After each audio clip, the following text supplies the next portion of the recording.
de 20 ans de ministère ici au Burundi. On a tout vu. Il y a un temps de souffrance. Il y a un temps de confusion. Mais il y a un temps où Dieu dit, Satan arrête. Les démons arrêtés. Les sorciers arrêtés. Cette femme va célébrer le mariage. Cette fille va célébrer le mariage. Ça c'est l'ordre de Dieu. Tulilala chini. Lorsqu'on est venu au Burundi, on est dormi par terre. Nous n'avons pas la voiture. Nous n'avons personne. Inawezekana una mtu. Bakia na Yesu. Alléluia. Inawezekana tu n'as pas personne pour te défendre. Mais attendez l'ordre de Dieu. Attendez l'ordre de Dieu. Attendez l'ordre de Dieu. Nous dormions par terre. Nous mangeons par chance. Mais lorsque Dieu a donné l'ordre, wakati Mungu ataleta ordre, sio wewe utatafuta baraka, baraka itakukutanisha. Alléluia. Ce n'est pas toi qui vas chercher la bénédiction. Ce n'est pas toi qui seras derrière la bénédiction. Mais la bénédiction sera derrière toi. Puisqu'elle t'appartient. Elle t'appartient. Chacun a sa bénédiction. Usichanganikiwe kwa juu huyo amebarikiwa leo, ni wakati wake na baraka ilimufikia. Wakati wako kunafika, Mungu ataleta oda na baraka itakutafuta. Nipatie amina kubwa niseme neno.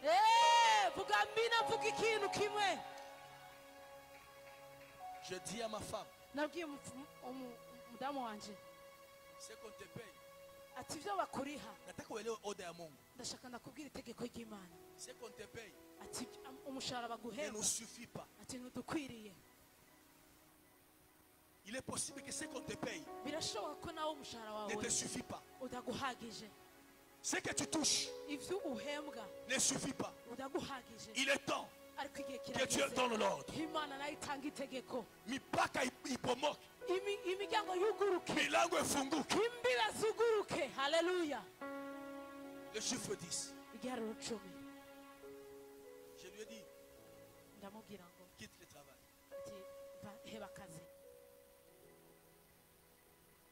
Quitte le travail. On a eu une longue discussion. Je lui ai dit, si tout simplement tu m'écoutes, et on va attendre un travail que Dieu va donner l'ordre. Nikuna kutabiria kwa jina la Yesu. Mungu alete oda. Salari yako ipande. Na kama hiyo kazi haikuenee, Mungu akutafutie kazi ingine. Parce que ma Bible me dit, l'or et l'argent appartiennent à notre Dieu. Tout appartient à Dieu. Elle a quitté le travail. Il y a eu une discussion dans sa famille. Elle a répondu, nous avions parlé avec maman. Deuxième mois, chômage. Cinquième mois, septième mois, huitième mois. Vous savez, quand tu es avec Dieu, Masa itapita. Masiku itapita. Watu watakuteta. Wewe peke utajiteta. Wewe peke utachangalikiwa. Ma parole, La parole que j'amène ce matin de Dieu.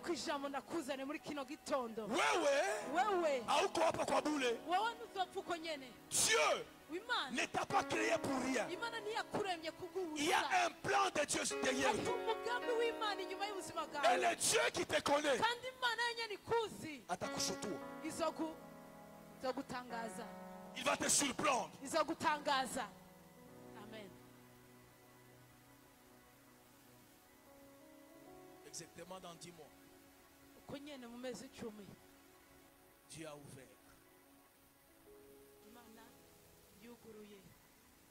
Marebo Sayabage. Kabra Yamaseke. Rago Yamaseke. Foibege.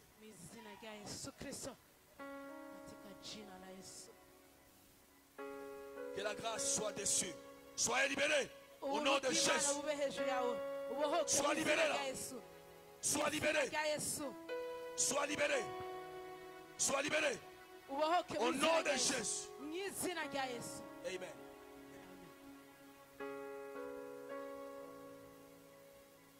Namushize hejuru.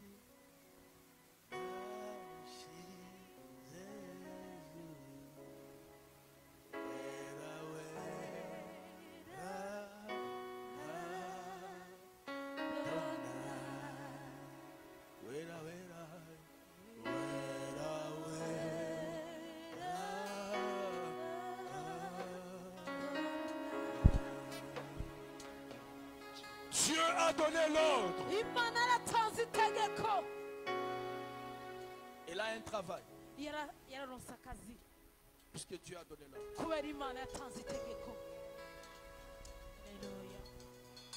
Il y a des travails où tu travailles. Mais en vain. Kuna makazi watu wanatumika en l'air. Puisqu'il n'épargne pas, c'est peu. C'est peu. Ma prière ce matin, que Dieu donne l'ordre. Que Dieu donne l'ordre. Vous ayez un travail que tu peux épargner. Que vous ayez un travail qui peut vous donner la paix et la joie.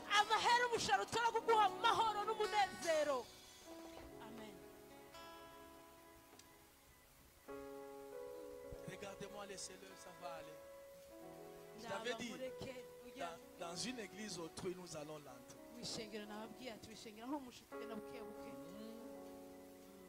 Ushakaona biti vinapasuka vyote. Urabona ibiti byamaze gupasuka.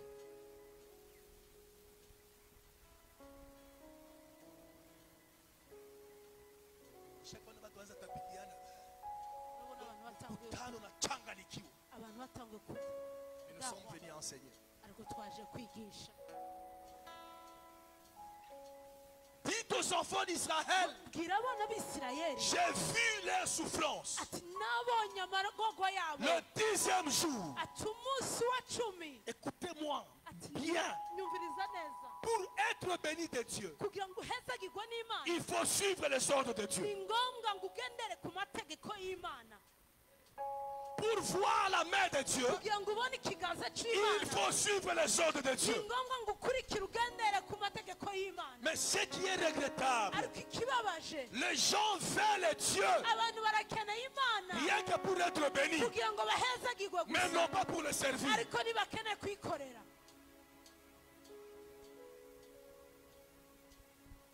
C'est comme si les gens voudraient juste la grâce de Dieu, mais pas Dieu lui-même.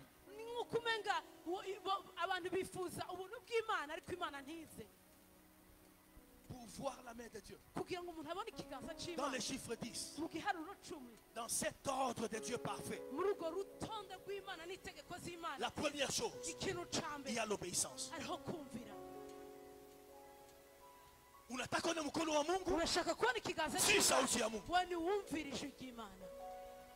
Unataka kuona mkono wa Mungu? Si kiongozi wako. Tu veux voir la main de Dieu?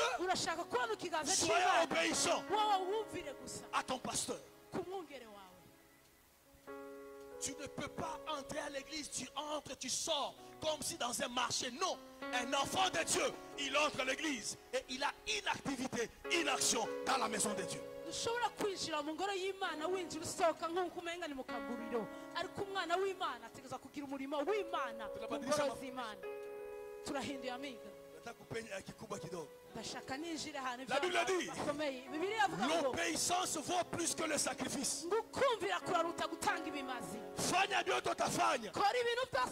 aussi longtemps tu n'as pas l'obéissance, vous ne verrez jamais la puissance de Dieu.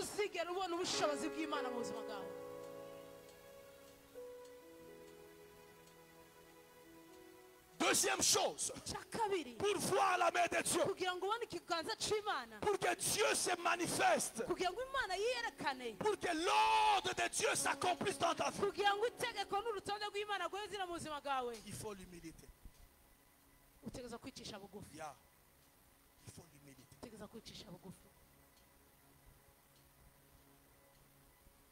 L'obéissance et l'humilité doivent marcher ensemble. Aujourd'hui, dans des églises, les gens n'écoutent plus Dieu. Les gens ne sont plus humbles. Voilà comment ils meurent. Si Israël n'avait pas obéi à l'ordre de Dieu d'immoler l'agneau, d'immoler l'agneau, il n'allait pas quitter l'Égypte.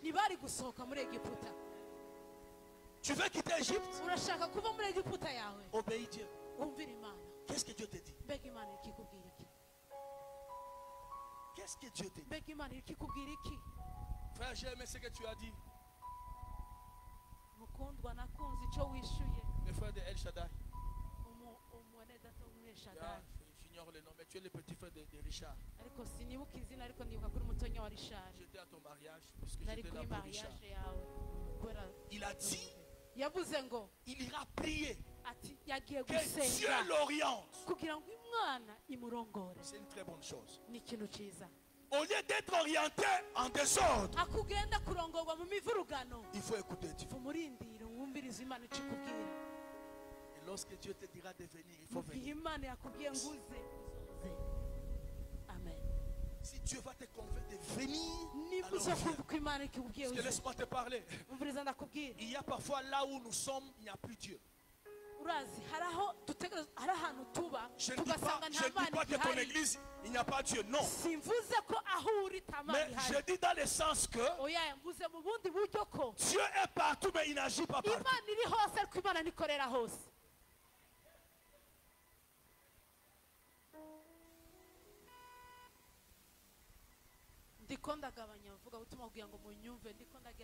Notre Dieu est partout, mais il n'agit pas partout.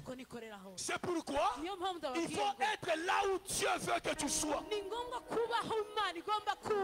Parce que si tu es là où Dieu veut que vous soyez, tout ce que tu demanderas arrivera. C'est là où il y aura la distinction. Parce que tu es là où Dieu veut que vous soyez.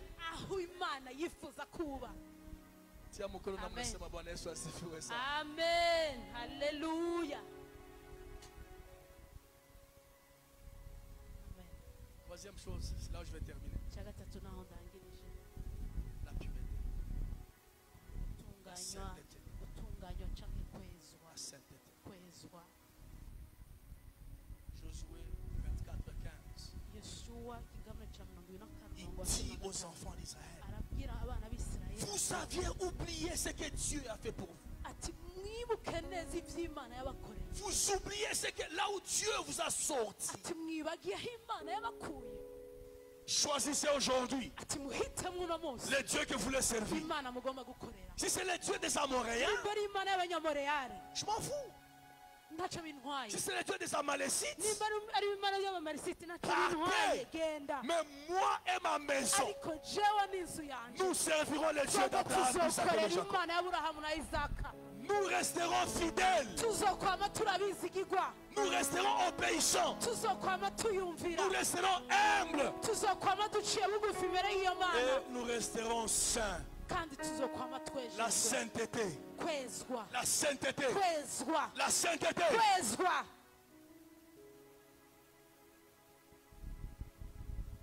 Dans la sainteté, tu ne peux pas parler tout ce que tu veux.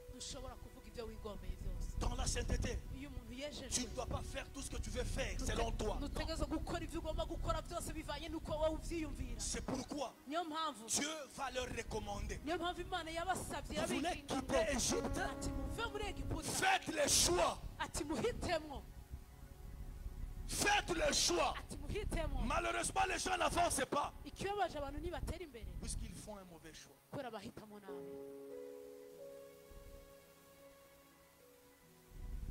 Bien-aimé, il y a les gens qui veulent retourner la vie pour faire un autre choix. C'est impossible. Les gens vont faire retourner le monde pour aller faire encore un nouveau départ. Parce que ceux qui sont aujourd'hui déterminent leur choix. Ce qui sera demain détermine les choix que tu fais aujourd'hui.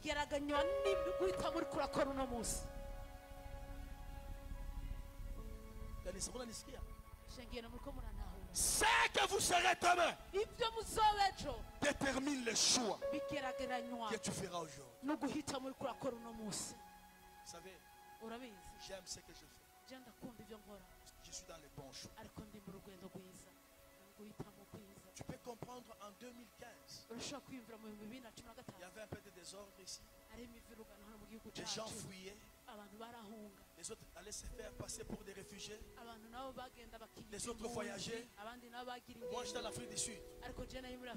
C'est alors que Dieu me dit, tu dois rentrer au Burundi. Il y a des choix que tu peux prendre. Ce sont des choix durs. Mais puisque ça vient de Dieu, tu verras la main de Dieu. Il y a des couples qui sont dans des souffrances puisqu'ils ont fait un mauvais choix. Ils ont regardé l'extérieur, ce qui frappe les yeux. Et en elle dit, ça c'est pas mon mari. Mais c'est trop tard. Et le mari dit, c'est pas ma femme. C'est trop tard. Le choix que tu peux faire va te déterminer demain. Tu veux entrer dans l'histoire? Prends l'ordre de Dieu. Un bon choix de Dieu. Dieu dit à Moïse, Dieu dit à Abraham, tu veux devenir le père des multitudes.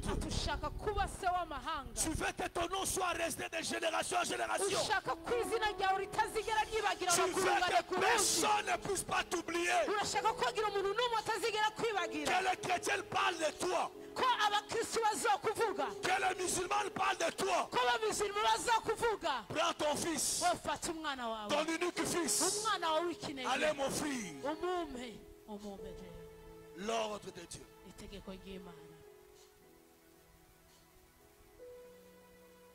Prends ton fils, ton unique fils. Abraham prend le fils. Il prend les choix. Il décide. Et il s'est dit, si je dirais à ma femme, elle ne va pas accepter. Mais cette histoire, cette aventure, c'est moi et Dieu. Il y a des situations qui ne demandent pas ton ami, qui ne demandent pas ton mari, même pas ta femme, même pas l'entourage. Il y a des situations qui te demandent toi et votre Père. Amen. Josué a fait son choix. Si vous partirez, partez, mais je resterai avec Dieu. Le Dieu de mes parents, je resterai avec lui. Quel est le choix que tu fais? Comment tu sers Dieu? Quelle est la décision que tu prends? J'ai pris l'avion et suis descendu au Burundi. Ma famille me dit, tu rentres? Oui. Quand Dieu donne l'ordre, derrière l'ordre de Dieu, il y a le miracle de Dieu. Bien-aimé, il est peut-être difficile, mais reste en train de faire ce que Dieu te dit de faire. Laisse ceux qui partent partir. Tu n'es pas venu avec nous. L'appel est personnel. L'appel, le salut est personnel.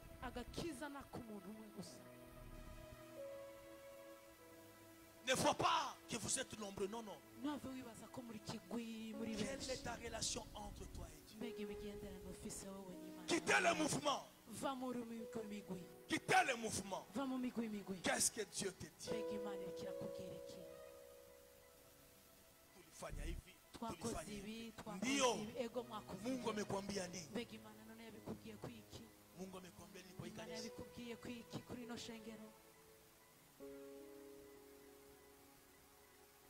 Quelqu'un Dieu l'avait dit. Prends ces véhicules. Donne à l'église. C'était l'ordre compliqué. Il a fait. Par après, alishangaza na Mungu. Mara tunapenda tupokee kwa Mungu, tunasahau nyumba ya Mungu. Tunaweza tuko hapa, tunasahau mchungaji. Niko mchungaji, acha nikwambie. Qu'est-ce que Dieu te dit? Qu'est-ce que Dieu te met à cœur pour son pasteur, pour le comité des anciens? Peut-être 10 000 quoi qu'on y kawaïde. Peut-être niveau qu'on a les 20 000 francs, c'est ordinaire.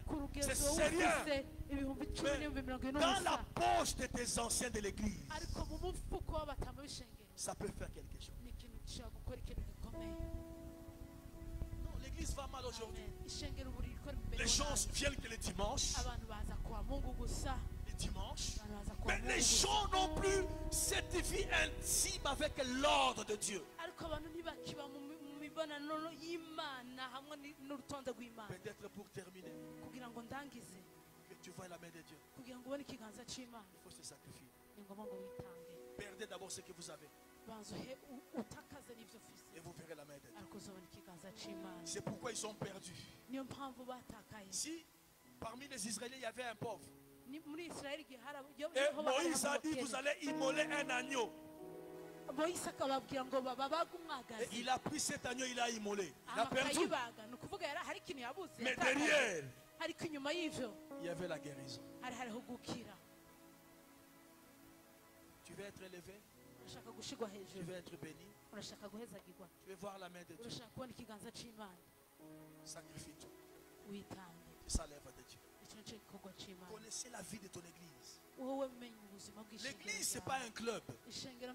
L'église, ce n'est pas une association. L'église, ce n'est pas un lieu de rappeurs. Non. Il y a Dieu. Il y a son ordre. Et nous nous soumettons à l'ordre de Dieu. Nous nous soumettons à l'ordre de Dieu. Qu'est-ce que Dieu te dit de faire? Que la grâce du Saint-Esprit soit avec toi, comme elle a été avec les enfants d'Israël.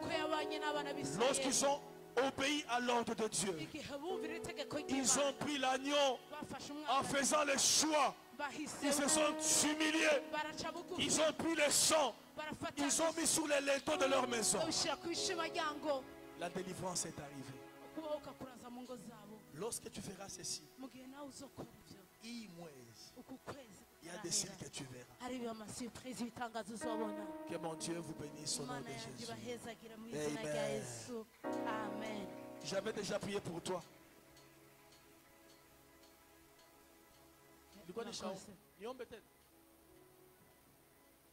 Si maman muhaguruke mubasengere. wamushize